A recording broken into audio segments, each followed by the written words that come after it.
بسم الله الرحمن الرحيم الحمد لله الذي هدانا لهذا وما كنا لنهتدي لولا أن هدانا الله والصلاة والسلام على رسولنا محمد صلى الله تعالى عليه وسلم ثم أما بعد السلام عليكم ورحمة الله تعالى وبركاته Bardığımızda жоқтан бар қылып жаратқан Аллах Субханала ва Тағалаға чексіз шүкірлер. Пайғамбарымыз Мұхаммад Мұстафа саллаллаху алейхи ва салламға салават саламдарымызды айтқандан кейін, құрметті мұсылман бір тоғандар, бүгінгі жұма күнімізді Құдайым құт қылып, жұма күніндегі қылған жақсы ниеттерімізді қабыл қылсын, дуаларымызды қабыл қылсын. Алла Тағалам жұма күнінің içindегі ошу бір уақыт бар, ошоға ким туш келіп дуа қылса, ошо дуаларын кабыл кылат деп пайгамбарыбыз кабар бергенде эле ошондой бир убакытка ар бирибизди дал келип, ошол убакыт саатта Алла Таала разы болгон амалдарды кылып, дуа тилектерибизди кабыл кылдырган абалда болушубузду Кудай Таала насип кылсын.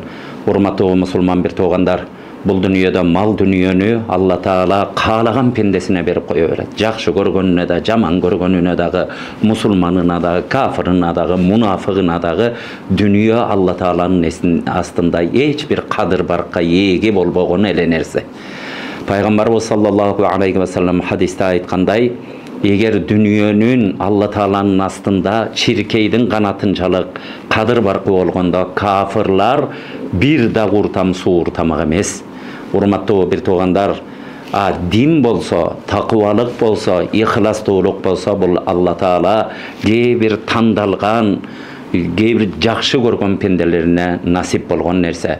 Бир туугандар, мына жума күндөрү өзүбүз түздөп, гусулдарыбызды кылып, ушул учурларда жума намаздарга келип, алакан жайып Алла Таалага дуа кылып, bir жақшылықтарды үміттеніп атқанымызға дағы бұл иманымыз себепчі. Алла Таалаға шүкірлер болсын. Ошондой бізді ширктердің арасында мушрик қылып қойбай, bir kafirlerдің arasına girgizip kafir kılıp koyboy, жүрөгүбүзгө иман берип, bir кыпындайчалык болса да иманыбыз болгон үчүн мына бардыгыбыз чогулуп жума намаздарга келип атабыз. Алла Таала кабыл кылган болсун. Урматтуу бир туугандар, биздин бүгүнкү токтоло турган нерсе эмне? Бардыгыбыз Алла Таалага жалынып жалбарып амал кылып атабыз. Адал нерсени кылганга аракетибизди кылып атабыз. Арамдан тыйылып атабыз. Кудай Тааланын буйруктарын кылып атабыз. Алла Таала тыйган нерселерден тыйылып атабыз. Bir tuğanlar bırak uşunu kılып atkanda кимибиз кандай ниеттер менен кылып атабыз Кудай билет. Акыркы учурларда мечиттерге эмне үчүн адамдар келип калды десе, мечиттерге адамдар кейбирөөлөр ушул жерге келсем ишим оңолот экен, же болбосо досторумду табайынчы, ар кандай ниет менен адамдар мечиттерге каттайт, ар кандай ниеттер менен адамдар ибадат кылат экен. Бирок, урматтуу бир туугандар, биз бул дүйнөдө бардык нерсенин бардыгы жалган, куруп алган үйүң деле жалган, 50 жылдан кийин аны балаң кийин бузуп салып атат. Айдап жүргөн машинаң 10 жылдан кийин аны айдабай туруп сатып ийип атасың, жок кылып ийип атасың, ал деле жалган. Кийген кийимиң эскирип калып атат, бул деле жалган экен. Бардык нерсе жалган, урматтуу бир тууган. Бирок дүйнөдө бир жалгыз акыйкат, жалгыз чындык бар экен, бул өлүм деген нерсе чындык. Ар бир күллү нафсин заиқатул маут, ар бир кыбыраган жандын ээси бир күнү өлүм шербетин татат дейт. Урматтуу бир туугандар, кимибиз 50 жыл жашайбыз, кимибиз 65 жыл жашайбыз, кимибиз 90 жыл жашайбыз, кимибиз 30 жыл жашайбыз. Бул Алланын маңдайыбызга жазып койгон тагдырында, өлчөмүндө, энебиздин курсагында экенибизде Аллах Субханала ва Таала канча күн, канча минут жашайбыз, канча секунд жашайбыз, канча жолу дем алабыз, канча жолу дем чыгарабыз, канча күкүм нан жейбиз, канча тамчы суу уртайбыз, бардыгын энебиздин курсагында экенибизде жазган. Аны эч ким өзгөртө албайт.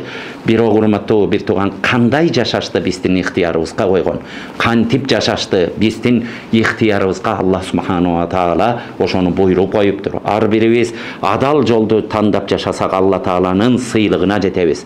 Жок, арам нерсени тандап ала турган болсок, жок деп ушу тоң моюндук кыла турган болсок, Алладан алыстай турган болсок, күнөө иштерди кыла бере турган болсок, буга да Алла Тааланын жазалары бар экен. Бир туугандар, келиңиздер, ушунча ибадат кылып атабыз, намаз окуп атабыз, орозо тутуп атабыз, садака берип атабыз, зекет берип атабыз, мечиттерди куруп атабыз, колубуздан келген эмне деген сооптуу иштерди Алла Тааладан жакшылык үмүт кылып, кыямат күнү, ахирет күнү ушулар мага пайдасын тийгизер бекен деген үмүт менен кылып атабыз бир туугандар. Бул дүйнөдө адам баласы мусулман эмнени ниет кылып жашаш керек десечи, көбүнчө биз ахиреттеги бактылуулукту ниет кылалы. Бул дүйнөдөгү дагы ийгиликтерди ниет кылабыз. Мына ушу базарда иштейм, кечинде барып ушу май сыйпап нан жейм деп ниет кылып атабыз. Бирок бул убактысынча нерселер. Биздин ниетибиз бийик болсун, биздин ниетибиз аска зоолордун башындагыдай нерсе болсун, чоң нерселерди ниет кылалы.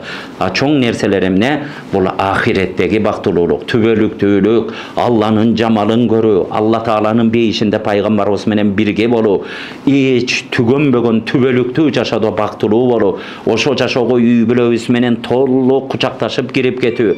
Мына балдарыбызды тарбиялап атабыз: эй балам, билимдүү бол, эй балам, күчтүү бол, эй балам, акылдуу бол деп. Адамга эч убакытта бир ата баласына жамандык каалабайт. Дүйнөдөгү кыска дүйнө үчүн, балабыз үчүн талпынып канча аракеттерди кылып атабыз.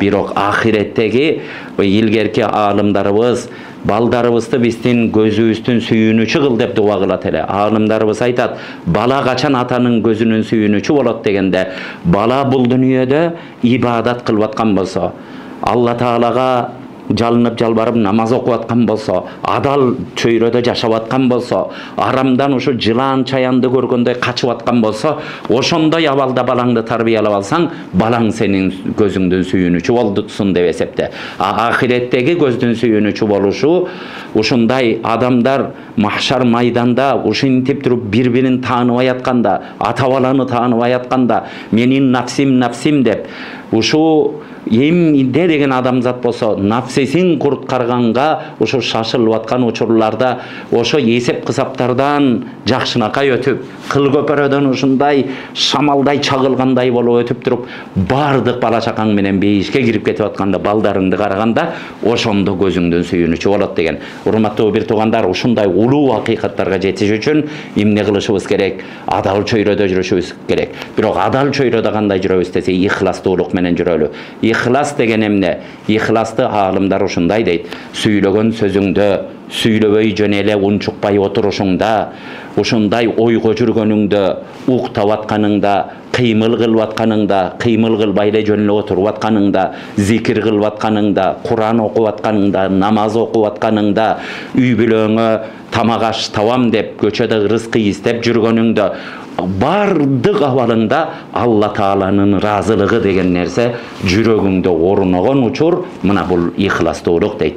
Биз адам экенбиз. Кейбир учурларда ихластан ары бери тайып калышыбыз мүмкүн экен. Бир учурларда ушундай абал келип калат экен, кейбир учурларда бир настроениябыз жок учур болот экен. Ошол учурда ар кандай абалда болуп калат экенбиз. Бирок ар бирибиз ушул нерсеге тарбиялаганга үйрөнөлү, өзүбүздү дайыма эмне ар бир кылган ишибизде ихластуулукту ниет кылалы. Урматтуу бир туугандар, ихластын тескериси эмне? Ихластын тескериси бул рия дейт. Рия деген сөз эмне десе, бир кылган ишти адамдарга көрүнүп кылуу.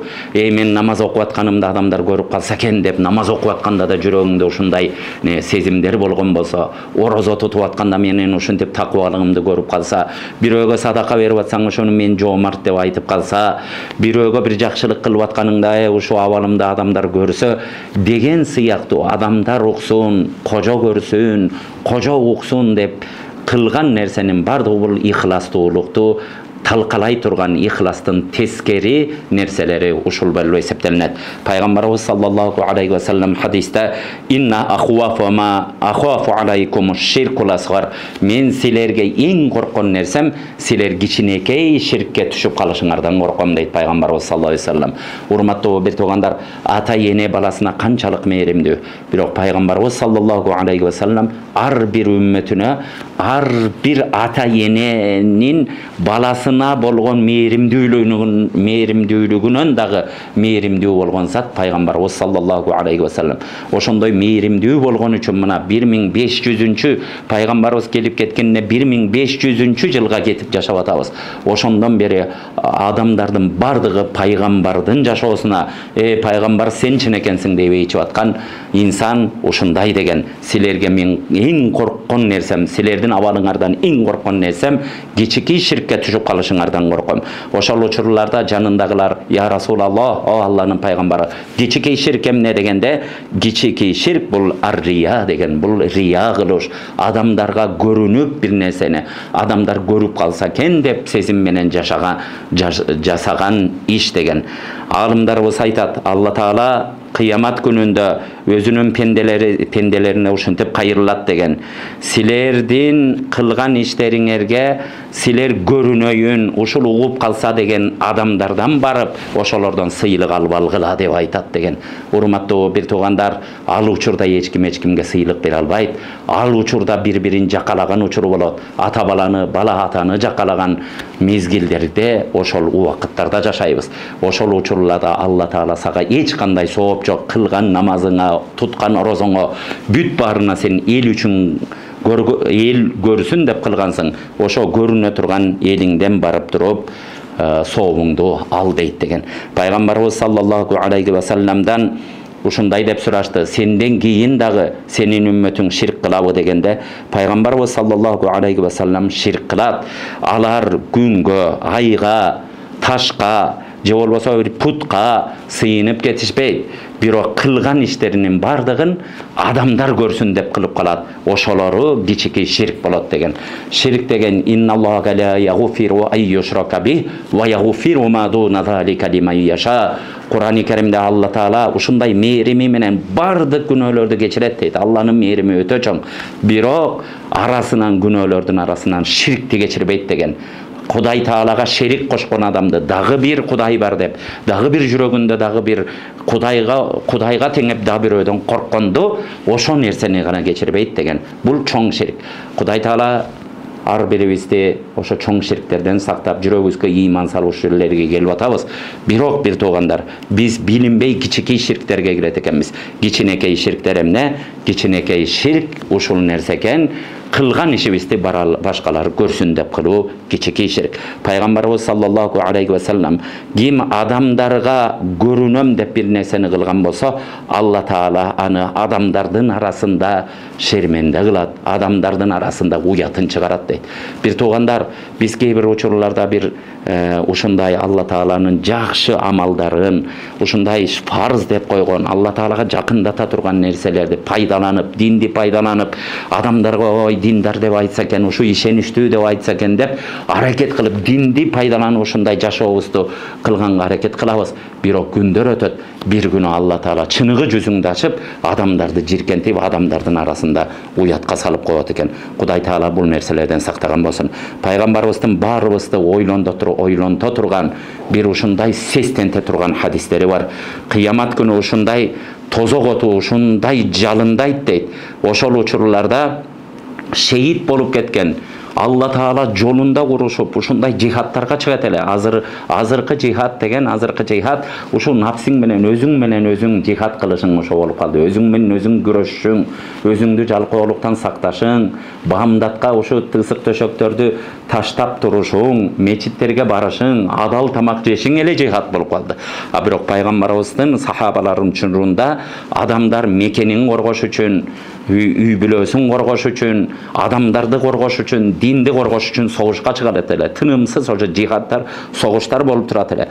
Эми ошол жерде ошо мекенин коргоп атып өлүп калган, элин коргоп атып, үй бүлөсүн, намысын, динин коргоп атып өлүп калгандарды шейит деп коебуз. Шейит деген пайгамбарлардан кийинки эле даражасы улук болгон инсандар болот. Жанын аябастан ошо жанын берген инсандар. Бирок кээ бирөөлөр шейитти чакырат да, шейит болгон адамды чакыртырып туруп, Алла Тааладан ушундай суроо келет: пендем, сага ер жүрөктүүлүк бердик, сага күч бердик, аны менен эмне кылдык? эмне кылдың дегенде, о Аллахым, сен мага күч бердиң, сенин жолуңда кармаштым, күрөштүм, ошондо шейит болдум дегенде, сен жалган айтпагын, сен ошо согушуп аткан учурда мени баатыр деп айтсын, мени эр жүрөк деп айтсын, мени күчтүү деп айтсын деген нерсең адамдарга көрүнүш болгон деп туруп, ошол адам тозокко ыргытылат деген. Ошо жихадта жүрүп дагы ниет болбогон болсо, ихлас болбогон болсо, жихадың дагы сага жардам бербейт экен. Бул нерселерди жакшы түшүнөлү. Экинчи, адамды чакырылат. Ал адам Куран жаттаган, аалым болгон адам болот.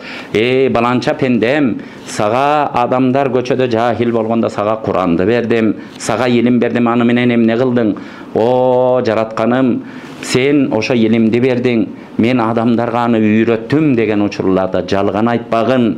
Сен ошо Куранды окуйт элең, адамдар мени кары деп айтсын, мени булбул деп айтсын, мени ушундай аалым деп айтсын деп ошону ниет кылат элең, сен жалганчысың деп алда тозокко ыргытылат деген.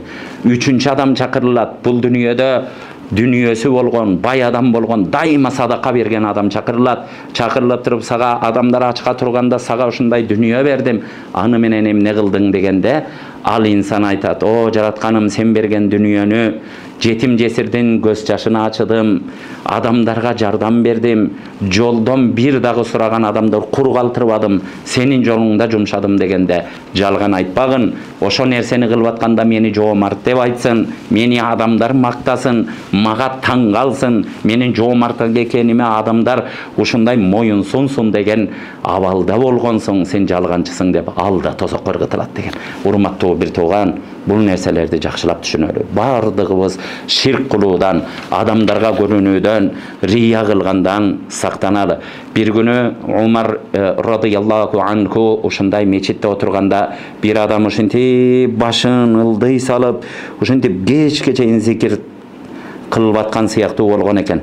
Ошондо келип туруп, сен минтип туруп, бул ихластуулук минтип башты жерге салуу менен болбойт, ихластуулук бул жүрөктө болот деген экен.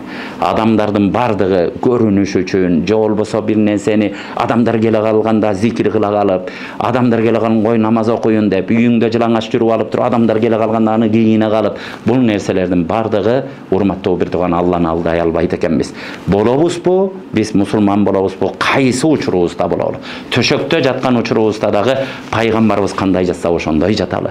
Тамак ичкенибизде да ошо, эшиктен киргенибизде да, салам бергенибизде да бардыгы пайгамбардын жашоосундай боло турган болсо, урматтуу бир тууган, ошондо биз жаңылбайбыз. Биз адамдар айтат, эгер сен такыбалыгыңды билген келсе дейт, өзүң жалгыз калгандагы амалыңа карап көр. Адамдардын арасында сулуу көрүнө бериш, адамдардын арасында такыба боло бериш ар кимдин колунан келет экен. Үндү ичке чыгарып, ой адамдарга тура калып салам берип, өзүнчө мындай мийлиңки болуп, бул нерселерди адам баласы кыла алат экен ар бир нерседе. Бирок жалгыз калганда ошону кыла албатасыңбы? Жалгыз калганда Куран окуй албатасыңбы? Жалгыз калганда тахаджудка тура албатасыңбы? Жалгыз калганда зикир кылып албатасыңбы? Жалгыз калганда пайгамбар жүргөндөй жүрө албатасыңбы? Бул нерсеге кара. Эгер бул нерсени кыла албасаң, урматтуу бир тууган, өзүңдүн абалыңан, кыяматтагы абалыңдан корк. Ар бир нерсеге амал кылуу менен болот экен.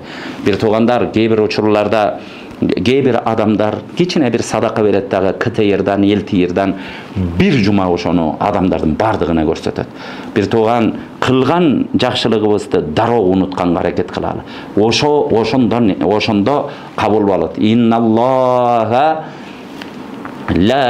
Инналлаха таййибун ла якбалу илля таййибан дейт пайгамбарыбыз саллаллаху алейхи вассалам. Алла таала таза зат, Алла таала улуу зат, бир гана таза нерселерди кабыл кылат. Кой адамдарга көрүнүш үчүн, Алладан башка нерседен бир разылык күткөн амалдарды Алла субхана таала кабыл кылбайт. فمن كان يرجو لقاء ربه فليعمل عملا صالحا ولا يشرك بعبادة ربه أحدا. Алла таалага ким жакшы жүз менен, жарык жүз менен жолугайын дей турган болсок, бардыбыз Алла Таалага жолугабыз. Барып туруп Алла Тааланын астына барабыз. Кимибиз кара жүз менен барабыз. Кимибиз бетибиз сыйрылып, бетибизден ушу еттери сыйрылып скелет болуп барабыз. Кимибиз кор болуп барабыз. Кимибиз ушу күлүп барабыз. Ал биздин амалыбызга байланыштуу нерсе экен. Алла Таалага ким жакшы жүз менен жолуккусу келсе, ал жакшы амал кылсын, ал Алла Таалага ширик келтирбесин дейт, урматтуу бир тууган. А жакшы амал кандай? Жакшы амал, туура амал пайгамбарыбыздын сүннөтүнө ылайык келген амал. Анан жүрөгүбүздө ширик бирөөгө көрүнүү болбогон болсо, мына Алла Таалага кабыл боло турган нерселер ошолор. Алымдарыбыз ушу нерсени көп айтышат, урматтуу бир туугандар. Кээ бир инсандар, кээ бир уй, төө деген чоң жаныбарлар музоону туйт, тайлакты туйт, кулунду туйт, жылкы кулун туйт, уй, музоо туйт, төө, тайлак туйт. Ошондой чоң нерселерди тууп туруп, эч унчукпай туруп кетишет дейт. А бирок тоок 10 сомдук жумуртка туйт дагы, аны 1 саат адамдын, бир кыштактын элине, бир айылдын элине жар салып кыйкырып турат экен. Бир туугандар, биз ошо тоокко окшоп калбайлы. Кички нерсени кылып алып, ар кимге жар салып, ушу мактангандан Кудай Таала сактаган болсун. Дайыма жашоолорубуздагы амалдарыбызга рия кошпогонго аракет кылары. Рия деген бул ширк болуп эсептелинет экен. Алла Таалам бардыгыбызды өзүнүн мээримине алсын. Кудай Таала кылган амалдарыбызды ширктен таза кылсын, ихлас берсин, Кудайым таквалык берсин. Кылган ишибизде, амалыбызда бардыгында ушу ихластуулук, жакшы ниет болушун Алла Таала насип кылсын. Жумабыз маарек болсун. Вассаламу алейкум ва рахматуллахи ва баракатух.